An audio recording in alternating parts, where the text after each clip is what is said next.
Photo Diaries podcast. I'm your host, Grace Costa, a commercial photographer of over 2 decades, a photo-based artist and a photography mentor. This podcast opens up a secret diary about the world of the photography industry. We'll bring you inspiring interviews with industry professionals, as well as stories and tips to help you propel through your photography journey, whether you're just starting out or a seasoned pro. Thanks for joining me today. Now let's open the latest diary. Hi, Scott. Welcome to the podcast. Great to have you here. No, thanks, Grace. Great to be here, and congrats on the podcast. Thanks so much. Well, let's start at the beginning. So you are really interested in landscape photography. You've decided that this is your niche in your photography industry. So how did you first go about selling your prints? Yeah, great question to start things off. So straight into it. I'll be honest and say that when I first started out, I probably didn't know obviously what I know now, and I think that's an important point, is that you kind of fumble your way around a little bit to start with. But equally, I think I was lucky in that I had some understanding of business behind me to start with. But look, I started out probably like a lot of people start out. I created a website, and you would be horrified if you saw what that version of the website was these days, because this was a while ago now. And you couldn't even buy online when I first started in terms of the websites, and online shopping wasn't really a thing at the time. And then, I did a couple of little pop-ups. I think, one of my first things that I did was I had a pop-up at the Canberra Centre, which is, a big shopping centre here in Canberra. Yes. And, I just started, that was probably one of the first, what I would say, displays that I had where people could see the physical product. And it kind of just went from there. So, had a website, did a display, and then really just started to initially, leverage all that is close to me in the sense of family, friends, start telling everyone.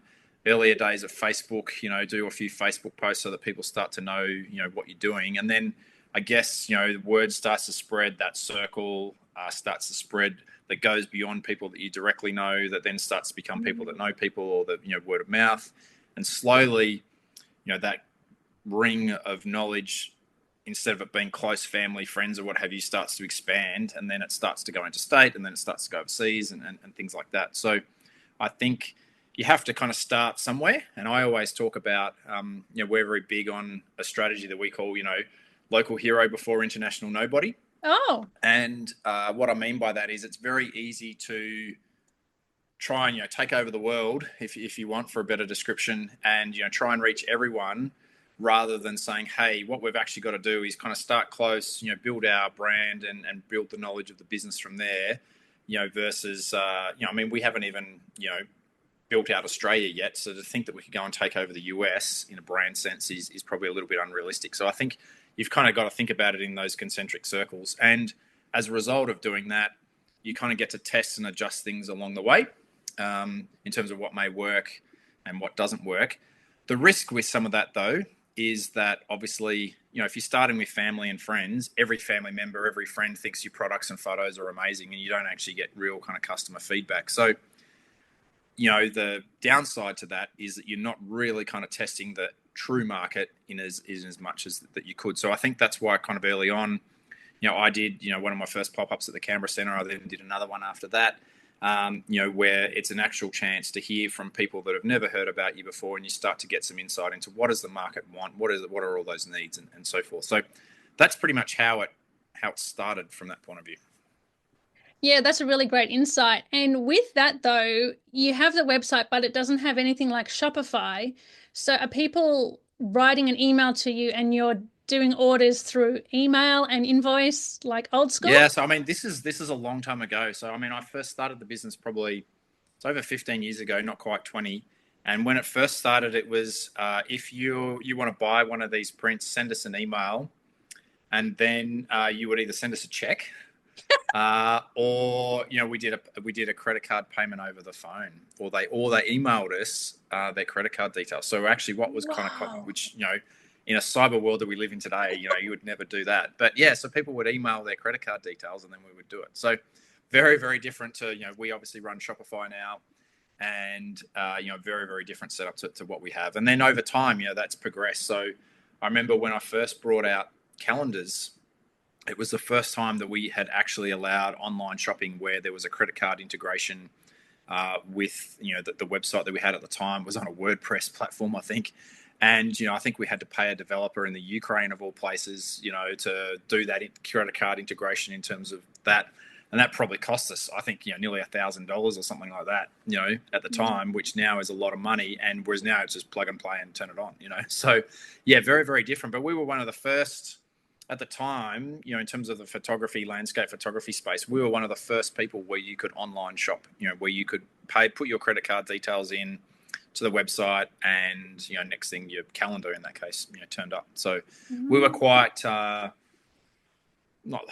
not leading edge, but we were definitely kind of in the early stages of what was online shopping. So I guess as a result, I've probably seen online shopping progress from a relatively kind of basic interpretation and implementation through to what it is these days. And so at that point when you're just beginning to scale and you're seeing that people want to buy what you have to offer, did you ever imagine that this could be bigger than that first initial selling just to small market, and then one day you'd have a gallery? Or was that always in your sights?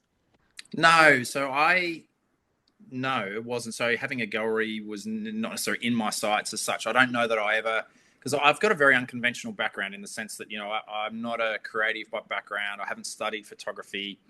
I'm an ex-military officer, public servant. Then then I did management consulting. So I have never kind of looked at it in the sense that I needed a gallery or aspired to have a gallery as such. All those decisions have been business driven as opposed to what it is that I want to do. So the personal driver for me the whole time and still remains. So for me, landscape photography is an excuse to get outdoors. And it's kind of it's as simple as that. And then I guess it's probably evolved to, hey, it's an excuse to get outdoors and now share that with other people. So I talk about our, business allowing other people to experience Australia.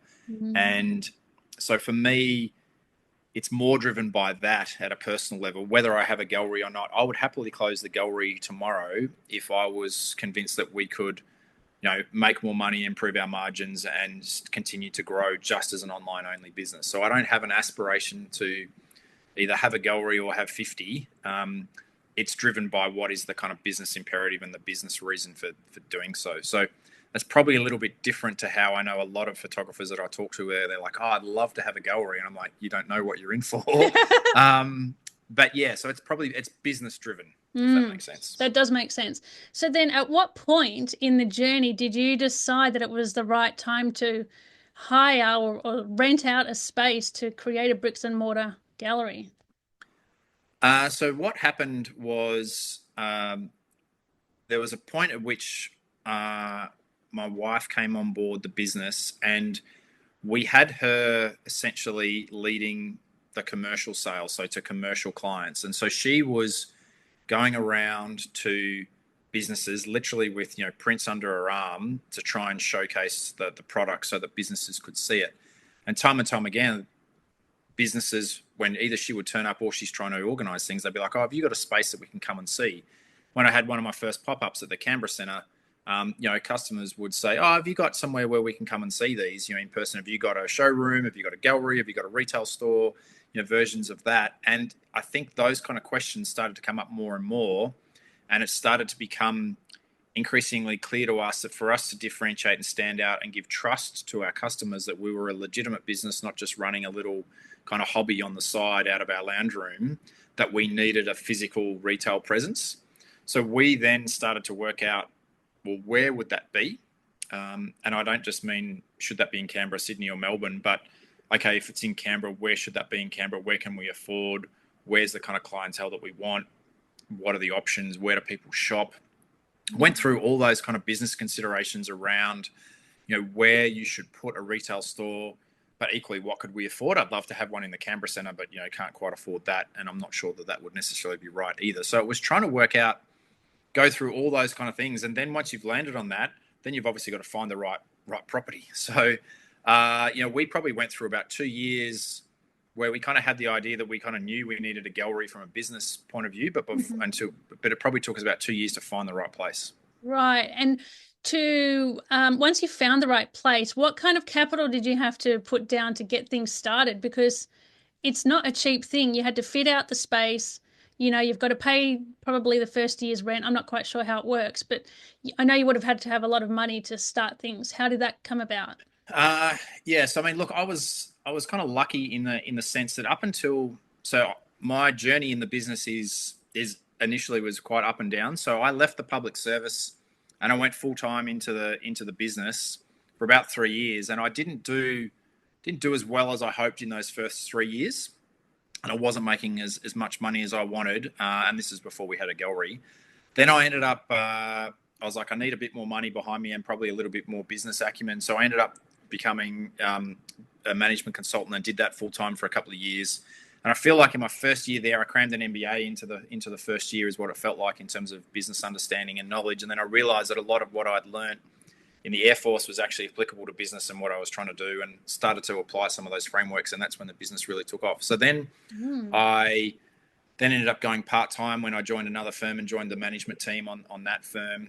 And so that started to give me a bit more time in the business. So what most people don't realize is that during all that period is then my wife came on full-time in the business before I did. So it's kind of counter to what a lot of people would assume. So I was working part-time in this, management consulting firm, and my wife was full-time in the business, and I was kind of part-time effectively. So, not the order or the way that a lot of people would potentially think about that. But I guess to your point, yeah, it is a big commitment. So you've obviously, when you sign up for a lease, you've got a commitment that is, at least most leases or in Canberra kind of, have to be for at least 3 years, longer term, depending upon and the options. So you're going, well, what have we got to pay for the first year in rent? What have we got to pay second and third year that we're all actually up front? If we had to close tomorrow, we've still got a bunch of liabilities. Then you've obviously got to buy a whole lot of the stock that goes into the store. You've then got to buy a bunch of stock that is the replacement stock for what you're going to sell potentially initially, depending upon what kind of timelines you're on in terms of supply chain. Then, you've got to do the fit out, which, I did most of the fit out on the first store. Whereas come the second store, the current gallery we're in, we spent a fortune and, just had that totally contracted with, a firm that does fit out. So, but that was a lot of money. And that, involved a business loan and all sorts of things to make that happen. So, but that was a consolidation of a couple of different buildings that we had into one premises. But yeah, first up, it is a lot of money and it is a big commitment. And then you've got to look at, okay, well, what is that kind of commitment going to be? How much are we then going to have to pay staff to man the gallery? Because obviously, I can't be in there the whole time, and that's not why I'm doing this. I'm not being a retail assistant. So what are we up for in terms of staff wages? What are all the other costs that start to come with that? All the overheads. Then you start to look at all IT systems and everything else. And then how are you going to work it? So we talk about in the military that, amateurs talk tactics, professionals talk logistics. And, the actual thing that's going to kind of make or break you is, how are you going to get stock? What timelines are you on? Have you got a supplier network that, is known and trusted? How are you going to get your prints done? How are you going to ship it to customers that are in Australia, that may be overseas? You have to have all that kind of worked out before. You can't kind of open on day one or week one and a customer says, I live in Sydney, how are you going to get that to me in Sydney as a framed print? You kind of got to have all those answers worked out. So we were lucky in the sense that when we started, because we'd been an online business prior to that most of those kind of questions had been answered, and we had existing supplier relationships. We had all that stuff in place. The IT system that we're using in terms of Shopify was already in place. So we were probably ahead a little bit on some of that stuff, and we had some experience. We'd obviously done some pop-ups around the place as well, here and interstate. So I had an idea of what customers' expectations were, how people interacted in a retail space, what it was that we needed to do. But again, and we might talk about this a little bit later, but you've always got to put the customer at the heart of everything you do. And so I think just trying to think about it from the customer's point of view, how are they going to know we're there? What are we going to spend on signage? What are we going to spend on marketing? And so a whole lot of those costs, at least initially and early on, are marketing related as well, and how you're going to kind of promote the fact that you've got a gallery. So in the same way that you can have the best website in the world, but if no one knows it exists, it's kind of for naught. There's no point having this amazing gallery, but if no one knows about it, no one's going to come in the door. So, you've got to work out how you're actually going to drive traffic, how you're going to get people in the door, and all those kind of things. And that's a never-ending, challenge that you have. Okay, so let's now talk about marketing. marketing right at the beginning when you're in those in the shopping center, you're doing these little stalls and things versus what marketing looks like now. So I would suspect that you probably didn't even think too much about marketing right at the beginning because you're in a public space, a lot of foot traffic. Were you marketing as in an extension of that, like selling, putting out flyers? Because thinking this was nearly 20 years ago, were you thinking about print form marketing or Yep. anything else like that versus now what it looks like? So all of the above. So I think some of that early marketing, in some senses, doesn't look that different to what we do now. But what we're doing now is either at a much larger scale or on platforms that we just couldn't afford to do. So we do TV advertising, we do radio advertising. We couldn't afford to do that earlier on, whereas we obviously can now. But even some of that, and we're lucky that we're in Canberra. We can do things here in Canberra that we couldn't afford to do in Sydney, for instance. We can do a live read on the #1 ranking breakfast show in Canberra, whereas if we were to do that on the Kyle and Jackie O show in Sydney, it'd just be cost prohibitive, Right. So there's things that we can kind of do in Canberra that we can't do, couldn't do elsewhere because it's a smaller market. But yeah, you're right. So even those initial events that we did, so yes, print advertising, DL flyer drops, think about those kind of concentric circles that I kind of talked about. We made sure that all of my friends knew that I had something at the Canberra Centre that I wanted all of them to go, and then for them to post about it on Facebook. And then you try and get as many people as around that to then kind of come to the event. And so it's building out from it, like I said, kind of that kind of initial close kind of circle. Now they can build out to their circle, and then and eventually it starts to become a bit more organic, where you're reaching people that you don't directly know that maybe have now interacted with the business and they've heard about it. So I think we talk about the fact that, for someone to purchase, they've probably got to have interacted with our business about 7, maybe, 10 times before they might make a purchase. So they might have heard about us on the radio. They might have seen our ad on TV. They might have seen something pop up on Facebook. And then they walk past the gallery and they're like, that's like that Scott Leggo. Should pop in and have a look. Versus the person's just walking past and goes, that's Scott Leggo. I never heard of him, and keep walking, Mm-hmm. So you've got to have that multiple points of contact, and that's the same for anything that you're doing. And obviously, back in those days, things like Instagram didn't exist, and all the other kind of social platforms weren't really in the form that they are now, in a paid or organic sense. So, certainly started old school print advertising, from newspapers to local magazines and all that kind of stuff. So, I would say we're traditionally been quite big on traditional advertising as opposed to a lot of the push these days by a lot of businesses on social. Yeah. There's a couple of reasons for that. Again, putting your kind of customer at the heart of everything. Our customers are not 20-year-olds. Mm-hmm. They're a little bit older. So where is your customer base hanging out? Where do they spend their time? But also, I just think, in social is just getting so crowded, very difficult to stand out. And you're trying to get the ROI on social advertising and even Google stuff is very, very difficult in our experience to get it to work. And I think you see a lot of people spending a lot of money advertising, but people are like, why don't you do that? And it's like, yeah, but show me them in 12 months, and they don't exist in 12 months.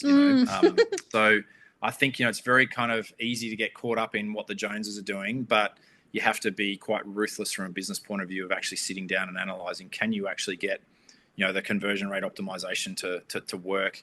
What is your cost of acquisition? How much is it costing you to get all your leads? And if you can't answer those questions and it's not working out, like, you have to kind of cut it away. And we've had to make some kind of hard calls at times around that. So, yeah. And also, I don't know if that answers your question, but it really does. It does. But also, you understand your clientele is not really on socials anyway. So you need to use those other marketing streams where they're going to see it and where they're going to hear it and where they're going to know about it. So I guess you've understood your ideal client right from the beginning and making smart decisions based on that. If there's probably a couple of bits of advice for people, but no matter what business you're in, whether it's photography or anything, you always have to put the customer at the kind of heart of everything that you do. And if you're not thinking about your customer, then you're kind of already off on the wrong foot. I hear a lot of people, whether they be a photographer or some other kind of creative, where they're like, oh, I'd love to do this. And I'm like, stop. It's not about you. It's not about what you want to do. It's about what the customer wants and what they're willing to pay for. And can you create a product or a service that is going to meet their need? And then, maybe you can meet their need, but is that an unmet need that's out there in the market? Is there someone already providing that and you're just going up against a behemoth that's already there? Or are you going to be able to provide something at a lower cost or a different quality than someone that's already there? And so unless you can kind of sit back and start to answer those questions and have answers that are positive for you, then you've got to be very careful about indulging a passion and thinking that you can make it a business versus just recognizing, hey, I like photography, I like printing a bunch of my work out, maybe I just need to keep it as an expensive hobby on the side. That is very different to saying, I'm going to turn this into a business where people are willing to pay on a regular basis for my product or service. And that's, doesn't matter whether you're Kmart, Wesfarmers, anyone, they're the kind of questions you have to constantly be asking yourself. And the market continues to change and evolve. What we're doing now is quite different to what we were doing when we first opened a gallery and things like that, because you have to continue to change and evolve. And you really have. I've seen you change and evolve, especially in your product line. So you may have started out just two-dimensional prints in a frame and then possibly, sell them mounted. But now you've got like a massive product range. So talk about how you understood that was now needed from a customer point of view. Did they tell you that? Did they say we now need puzzles, or you know what, I wish this came in a puzzle format or a block format? Where did all the product line come about? Yeah, so I think one step back from that, I think when you're creating your business, I think you have to be really, really clear about what your value proposition and what you intend your business to be. And now you've kind of got to go back to that, a bunch of that, vision boarding kind of thing around, where do you see yourself sitting in the market? Are you at a premium? Are you at the premium end? Are you at the lower end? Where do you kind of see yourself? And maybe you think you're premium, but you're not really premium, in terms of, sure, you might have a beautiful frame, but is the photo that's then sitting in it, does that actually match the kind of, kind of premium quality that you're offering a customer? Is it archival? Is it going to last? That's quite, and I'm not saying that you have to sit at either end of the market and the one is better than the other, but you have to be really clear about where you sit. BMW are very, very clear about where they sit with their cars. They are not Kia. Kia are very clear that they're not BMW, and they're happy to own their segment of the market, but they're not trying to necessarily compete with the other. So I think, being very, very clear about that then starts to lead you to a bunch of product decisions that you make down track. So in our case, we are trying to offer premium quality products of the Australian landscape. So we're clear that, I've never done portraits, weddings, or anything like that as a photographer, but as a business, we're very, very clear that we're an Australian business. We're really big on Australian made. So we make sure all our artworks are Australian made. We're accredited with the Australian made campaign around that, because we believe that as an Australian business that is showcasing the Australian landscape, that we want to be carrying that through everything that we do. So through the entirety of the business. So that then has product choice implications around the fact that, when we came to do jigsaw puzzles, as you talked about, we made the deliberate choice to make sure that we did Australian-made jigsaws. Now, most people go and get their jigsaw puzzles made in China. You can get them for $5 a box or something and sell them for $25, and you got a ridiculous margin. Yeah. We've chosen to have Australian-made. Our margin's probably not that great, but as a result, we're staying kind of what I would say true to our brand. Yes, now, and true to your values. Yeah, and so I think in the long term, so sure, we could have had probably a short-term win in terms of profitability around that as a product if we'd gone overseas, but then you start to compromise, as you said, values and who you are and what your positioning as a brand is. So then that impacts product choice as much as what customers are kind of asking for or you think that they may be interested in. So, for instance, a lot of people come to us and say, oh, do you do coasters or do you do, table mats or something like that? And, the answer to that at the moment is no, in part for a couple of reasons, because I don't think it necessarily sits with our kind of positioning in terms of where we do products. There isn't, as far as we haven't been able to find, we haven't spent a lot of time on it, but we've done a little bit of research to say, is there someone in Australia that actually makes quality coasters or something that is in line with the positioning of our brand? We've investigated a couple of options, and they're not necessarily that bad, but they're not quite right for what we want to be doing. And so that's not to say that we'll never do coasters, but right now there isn't a viable option for us at a price point that would make sense from a profit margin perspective. So they're all the kind of things that you constantly are asking and revisiting. You should never just go, oh, right, we considered that 3 years ago and never look at it again. But I think that the easy way that we answer a lot of those questions is coming back to, does it fit our brand? Is it in line with our positioning? And again, what does the market want? What is the market, desiring? And I think for us, we're very, very clear that we are a products business, not a service business. We don't offer services.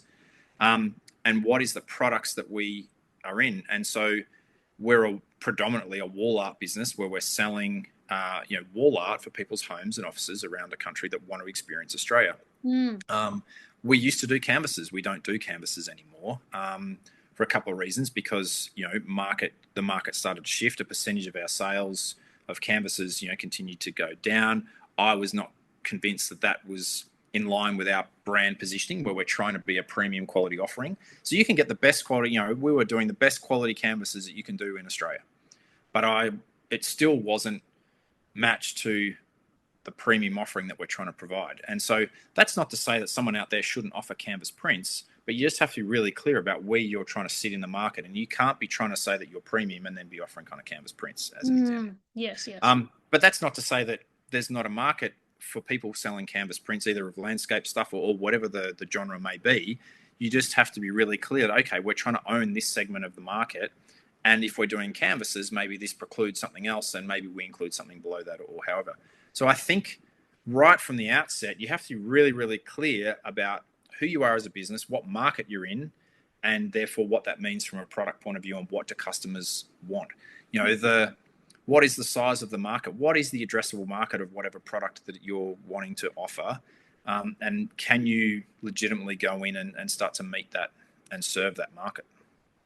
And how do you do that from a product mix point of view? Sorry, I'm doing a lot of talking here. No, that's all right. No, that's a really great insight. In that respect, how do photographers, in your opinion, decide on where they sit in the market?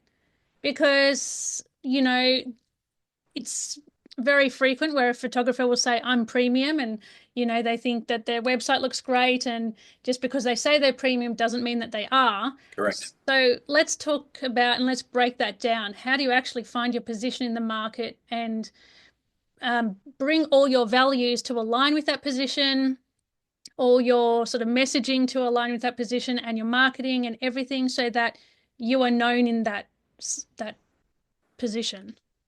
So the management consultant part of me would say that you sit back and say, what is the addressable market? Who is meeting that? Is there an area of that addressable market that is currently being unmet? So is there an opportunity for me to go in and meet that? Maybe all your competitors, or maybe everyone in the market, is meeting that premium end of the market and no one's really servicing the low end. So you're like, hey, hallelujah, there's a massive opportunity there that we can come in and just take that whole bottom segment of the market, and we're going to own that. And we're not even going to worry about the premium end, because there's a bunch of people who are well-established players. They're already sitting there, but we're going to come in and own the bottom bit. Or you may say, hey, there's someone who's already operating in that low end of the market, but we don't think they're running their business very well. We don't think that they're doing a great job at delivering a quality service for their customers at the price point that they're offering. We think we can come in and do a better job than them and essentially steal a bunch of their market share. Or likewise, you could do that at the top end or wherever that may sit. So I think the management consultant version of my answer says, sit back, look at the market, look at how it's being served, and do you see trends? Is there a shift as there's an aging population? There's interior designers that we work with who only deal with aged care facilities. They have decided, hey, I'm an interior designer. There's a massive growing market of aged care providers in the country as the population gets older. I'm going to be an interior designer that just works to clients in the aged care space. And in a couple of cases, they're doing very, very well because they are known and they only service, aged care providers. And so if you go into some, really nice aged care facilities, they are the interior designer that has done that. And now if you're a person that's designing an aged care facility, which interior designer am I going to go to? Well, I'm going to go to them versus Joe around the corner who does a bit of kind of everything. And I think, that comes back to also a little bit of, do you niche or do you kind of go broad? And I think every business bit of Harvard research will tell you never go broad, you always kind of go narrow. And that's pretty much kind of undisputed, I think, from every bit of Harvard research over the years. So, you have to be really, really good at one thing. These people that try and do all things and try and be all things to everyone, it just doesn't work. You can't be good at all of them, and you're dividing your time amongst all of them. So, there's that kind of consideration as well. So, so I think, blank bit of paper, sit back and actually, look at that. The next thing that I think you have to kind of probably do even prior to that is like, why am I doing this? Like, why is it that I want to set up a business?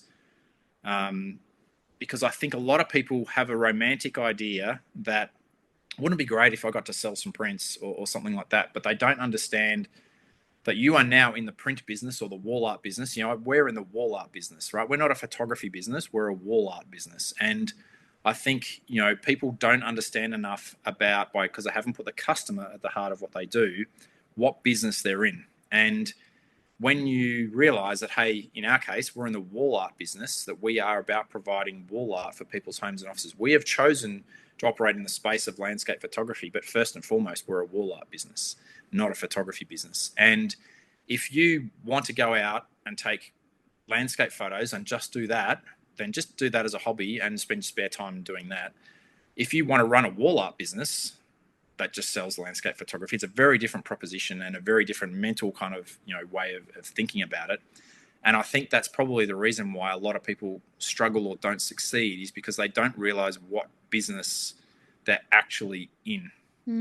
So the tool or the equipment that you might use might be a camera, but that's just a very, very small part of what you are actually doing of the business. You think about someone that makes chocolate. If they're in a chocolate business, or who's a chocolatier, how much time do they actually spend? If they are spending any of their time actually making chocolate, then that business is never going to work, right? Because if they're running and managing a chocolate business, they should have staff who are making the chocolate maybe to the recipe that they've developed, but they should not, if they're spending every day on the factory floor as such making chocolate, then something's gone horribly wrong, And I think people need to understand where they then need to be sitting in terms of the business structure as well. And now I think it's difficult, and I find this a real challenge, and it's very difficult in this business because I am both trying to be on the tools in terms of it's my landscape photos that we're selling, but I'm also trying to be, we're not big enough to call me the CEO, but I'm trying to be the CEO of a business where I'm managing a staff, I'm managing all those things, suppliers, how do we kind of do this, looking at addressable market opportunities, where do we position the business, how do we grow, how do we market, all those kind of things. That's what you actually spend your time focused on. People are surprised at how little of my time I actually spend on photos, if that makes sense. In saying that, how often do you get to go away nowadays? Because the business is bigger, you got more responsibilities, more output, more staff. Do you get to go away as often, or are you now just selling stuff from the archives and rarely get to create new work? So I think there's a point where it comes back up, and I think we're on the backup bit. And so what I mean by that is there comes a point where you do end up spending so much of your time trying to run the business that you aren't getting out and traveling as much as you want. And I think certainly when we first, established a gallery and trying to bring on staff, you're spending a lot of time trying to manage that. In the last couple of weeks, I've been shooting sunrise and sunset. I've shot sunrise and sunset pretty much every day for the last couple of weeks. That's here in Canberra, interstate, and things like that, and a bit of travel. And I'm off camping, later this week. So you get to the point where you've got the systems, the processes in place that staff can be essentially, running without my direct supervision because there's others in play, and you've got all that where it starts to run without you. And that's the ideal state where, the gallery, the fulfillment, all the, the manufacturing of everything just kind of happens without me. And trying to build a business where it requires less and less of you early on is quite a challenge. But you have to realize that that's ultimately where you're going to go. We can't be doing, just basic maths, right? If you want to be a $1 million a year business, you got to be doing $100K a month. If you want to be a $10 million a year business, you got to be doing $1 million a month, right? How am I going to create $1 million a month of revenue by me being in it and doing everything? I can't, right? You have to build a team, you have to scale, and you've got to have all this stuff kind of happening without you, where you become they talk about, you're trying to manage an orchestra, kind of the conductor thing. I don't know whether it's as much, it's like that, but you are stepping up and you are being the manager of a business.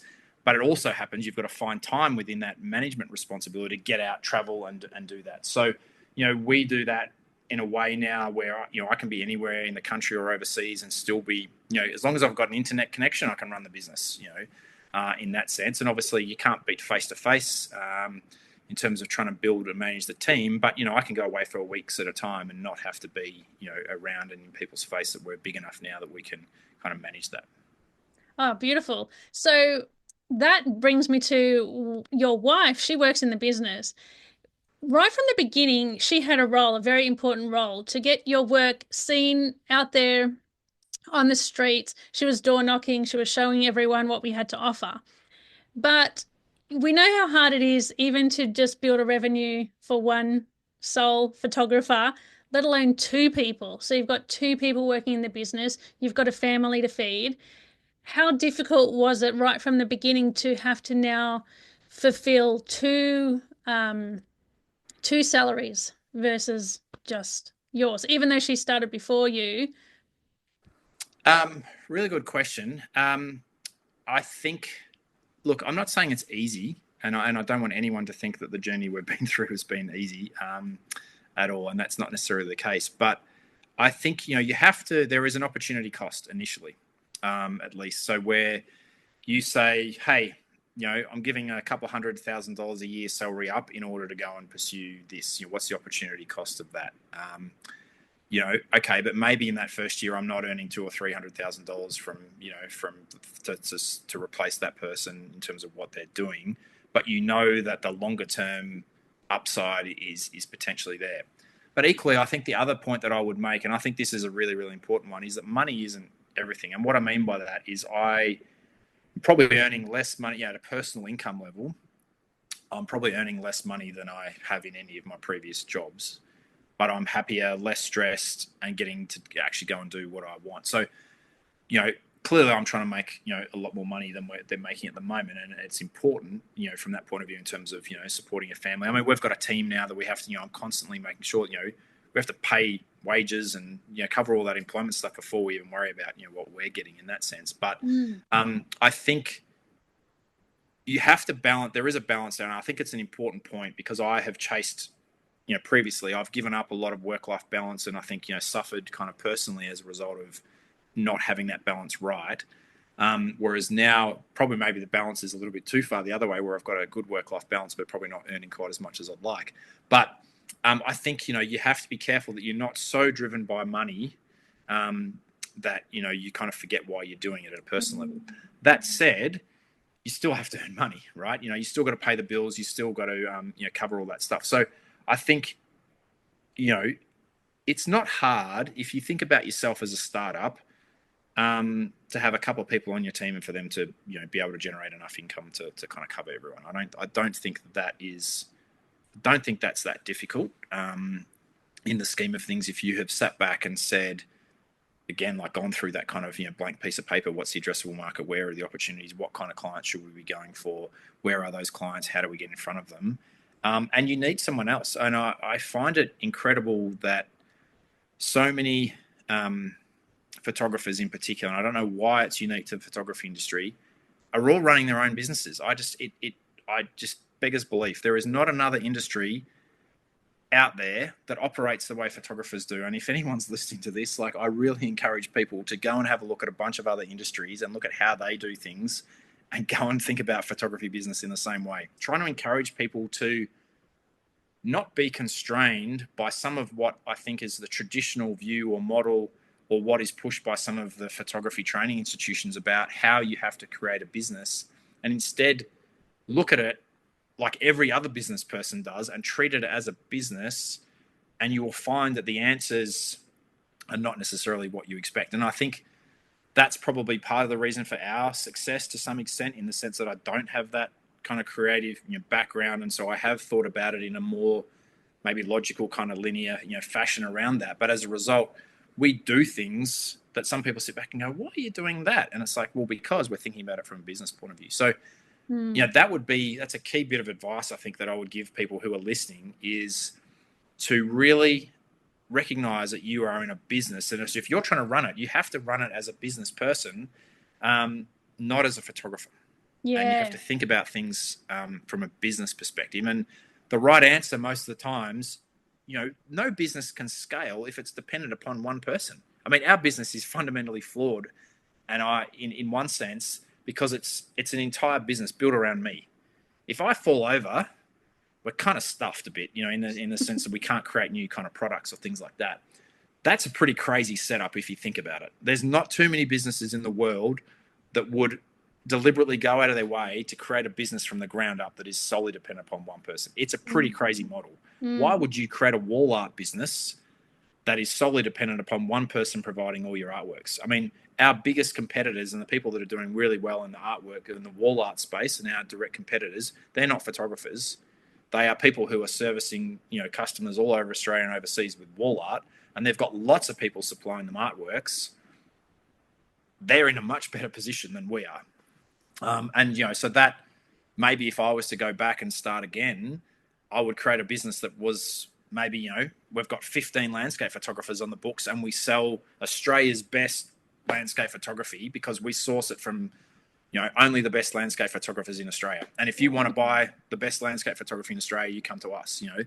That might be a different way of trying to think about it. And I think if I went back and from the get-go and said, I am trying to create a wall art business, the idea that we would make it solely dependent upon one photographer and as I say it just sounds stupid. You know what I mean? It really does. But why did I end up like that? Because that's what kind of everyone else had done, and that's the way you did it, And I think we've got to be very, very careful.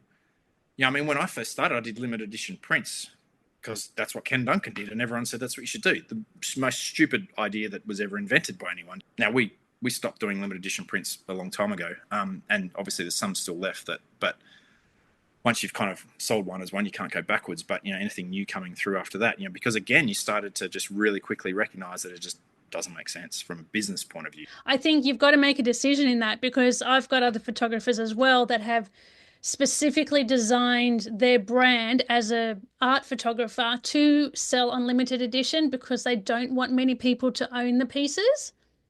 But that's my point.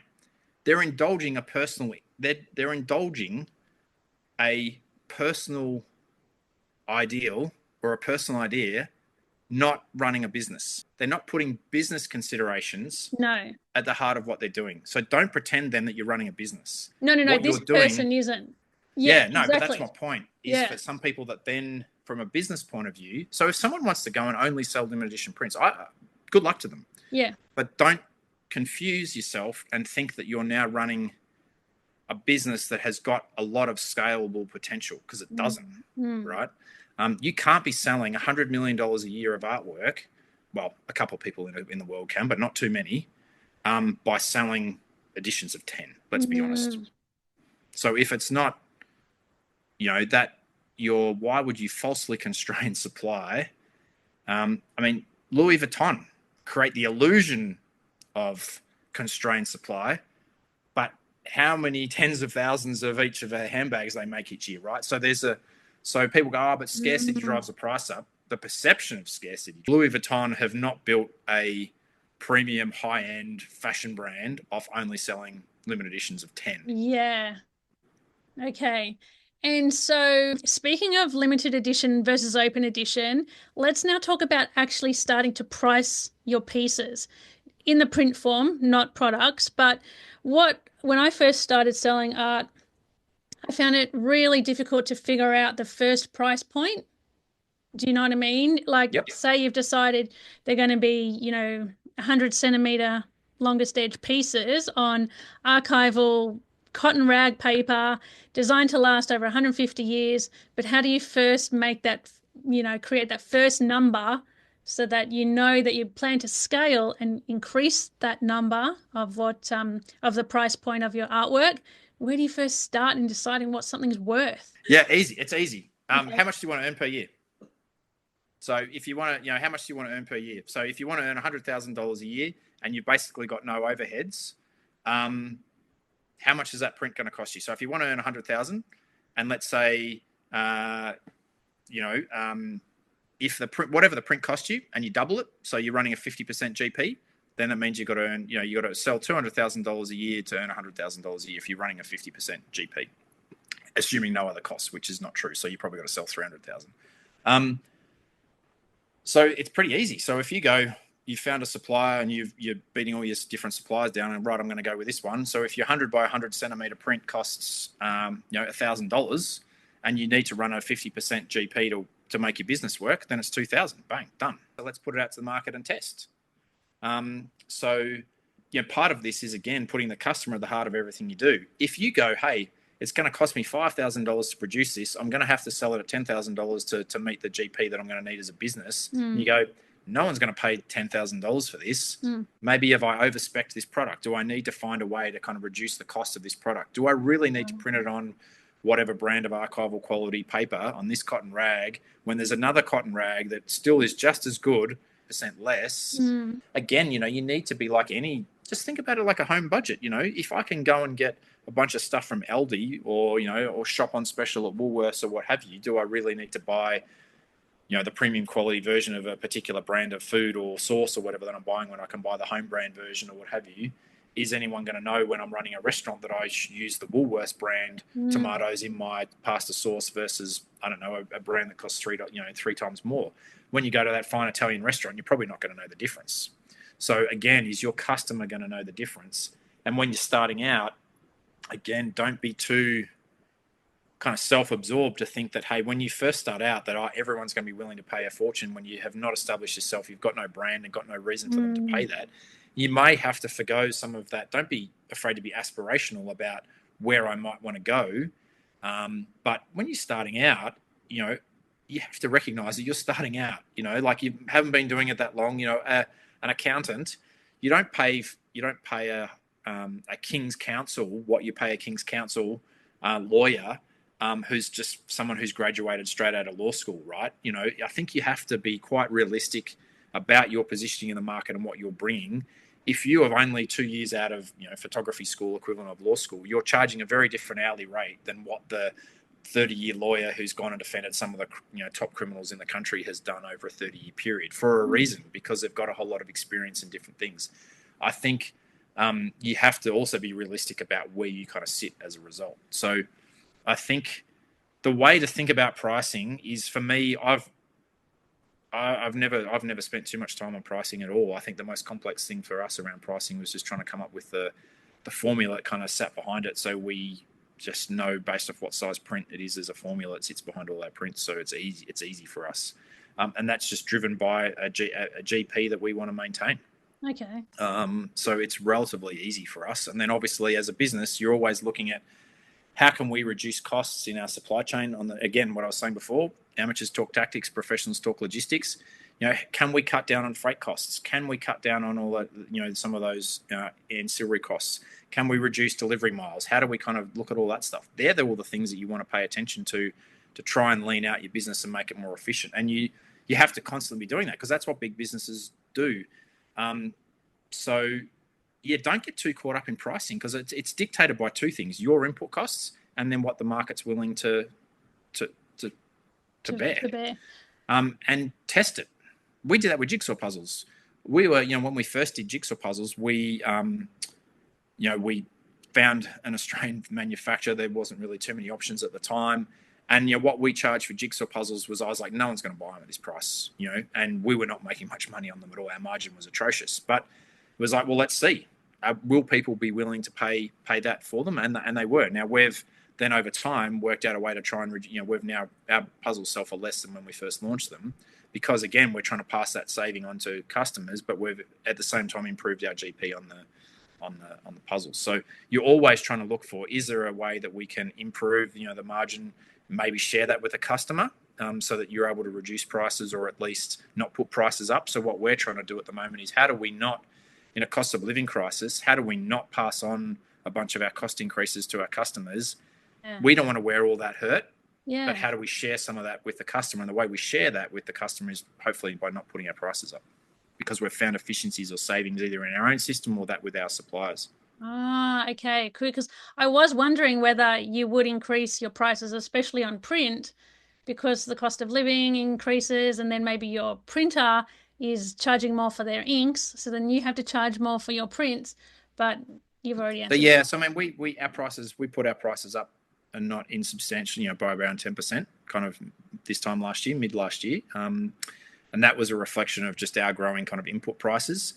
Our prices have continued to kind of go up on some things, but we're probably finding some savings in other areas. So we're trying to hold off on putting our prices up more by trying to find efficiencies in the business rather than trying to wear too much. We can't wear too much more of a GP hit, so we're trying to find more efficiencies and savings. But there does come a point where you're balancing, again, putting the customer at the heart of everything. What can the customer wear? And there's this curve, right, where you keep putting your prices up, and there's a point where you'll find that then your volume will drop.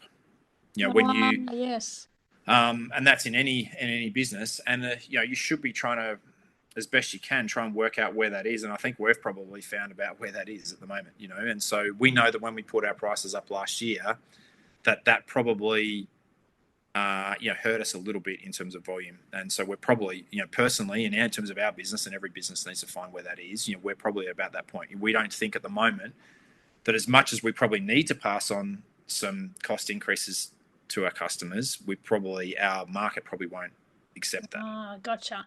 Okay, that's a really good insight, actually. And with increasing prices, when you first had to do it, do you recommend photographers, even in the service-based photographers, acknowledge that and make it known to their clients that the prices are going to be increasing, or they just should just do it because they Look, again, put the customer at the heart of everything. I think it Okay. depends upon what your relationship with your customer is. I mean, if you're a service-based business, we're a retail business, so we've got tens of thousands of clients, in that sense. Whereas if you're a service-based business, you've probably got a much smaller kind of cohort, and how many of them are repeat clients, and how many of them are kind of long-term. So, I think it really depends upon the nature of your relationship with your customers. I mean, our suppliers would not put up their prices without talking to us, as an example, but they don't have that many, but that's the nature of that relationship. Whereas I think, if Country Road or, a normal, Woolworths put their prices up, they don't, tell you the whole time kind of thing, So I think you got to just work out, what is the nature of your relationship with your customers? Are your customers coming on board? Are they new ones? Are they existing ones? That's probably case by case basis and really dependent upon the nature of your business. I would suggest. Look, I mean, I normally kind of err on the side of transparency, with where you can. But again, it depends upon the nature of your business and your customer base, I think. Okay. Yeah. Okay. Question without notice, but I want to talk about customers for a second.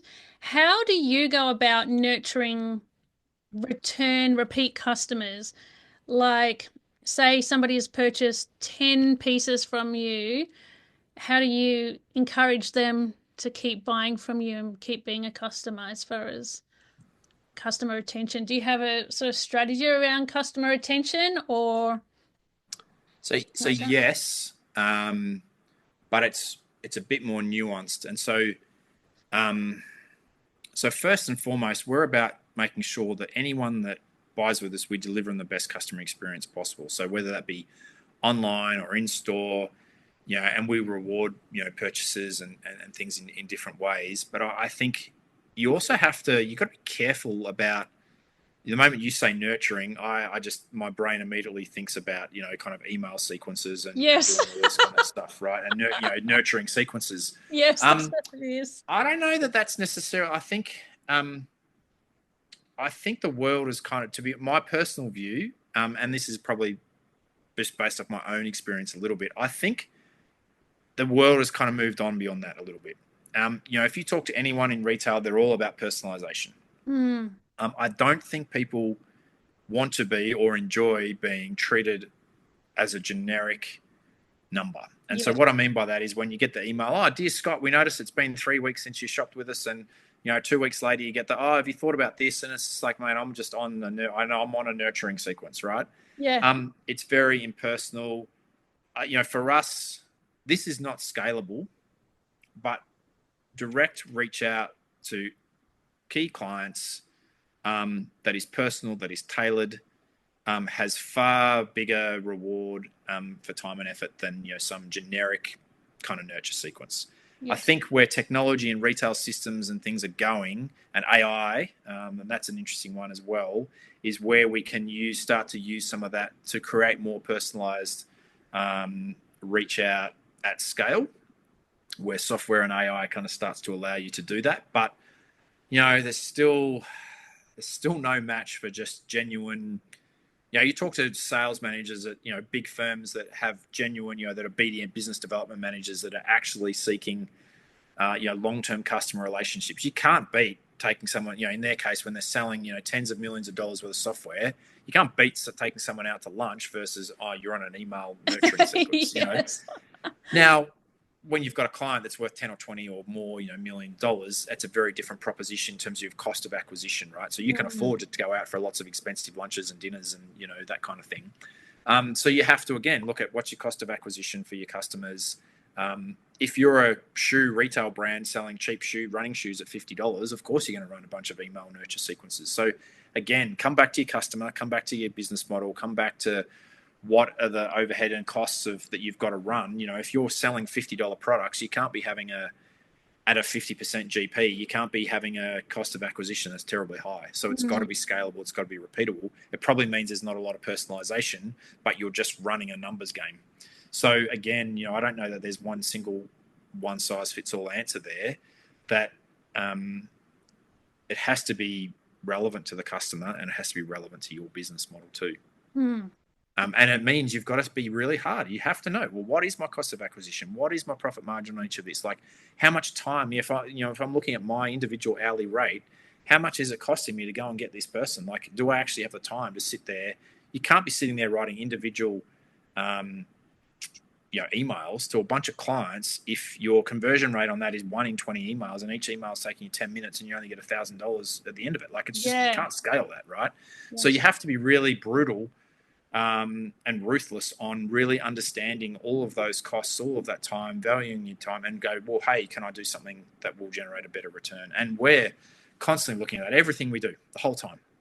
So, what can we improve, a bunch of that conversion rate stuff on all sorts of things? And, what did it cost us to acquire that customer or not? And a lot of the time, the answers are not what you want, and that's why I come back to social media, like, I have a kind of love-hate relationship with it at times, but I really kind of struggle to, there's a whole lot of businesses out there who are managing a lot of businesses' social media, who are taking a lot of money, but show me the business return, show me the sales that it's actually generated. Sure, you've got, look, we don't have a lot of social media followers, right? So for the size business that we are, relative to, a lot of people on social media, we, have got an insignificant, inconsequential social media following, but we're probably doing a whole lot more revenue than someone that's got 1 million followers. So, and so I think, again, a lot of people are, and I don't mean to sound ageist here, but a lot of the younger generation are very caught up in numbers of followers and engagement rates and all that kind of stuff. And look how much, how many views this reel on Instagram got. Don't care. If it doesn't generate revenue, doesn't matter. Exactly. So you can have got all these millions of views, but it doesn't matter if you're not generating revenue.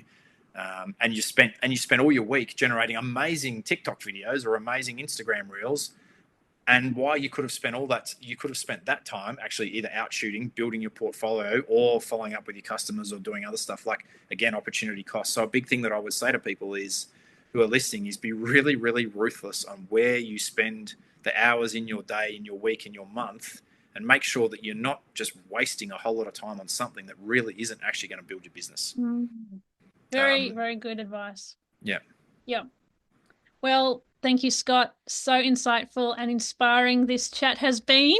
Lots of great ideas for people to consider as far as business. I think they've learned a lot from you today, and I really appreciate your time and the insights you shared.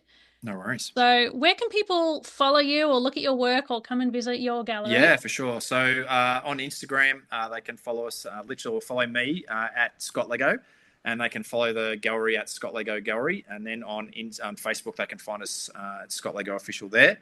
And then obviously online at scottlego.com. So we ship all over Australia and overseas for people, so they can shop online anywhere in the world and have a nice artwork delivered to them. And of course, if they're in Canberra, they can visit us in Kingston. So we're at 33 Jardine Street. So for anyone that knows Kingston, we're just across the road from Green Square. So we're open 7 days a week. So come in and see us and get inspired by the Australian landscape. It is absolutely stunning, your work, and I encourage everyone to go and look at your website if you are not based in Canberra. You will definitely be inspired by the snow scenes, by the bush scenes, by the aerial images, everything he has to offer. So go and enjoy it, friends. And thanks again, Scott. Good to see you. That's right. No worries. Thanks for having me, Grace. It's been a pleasure. That's it for today's episode. If you found it valuable, I invite you to leave a review so more people can find this podcast, or simply subscribe to be notified when each new episode drops. Until next time, see you later.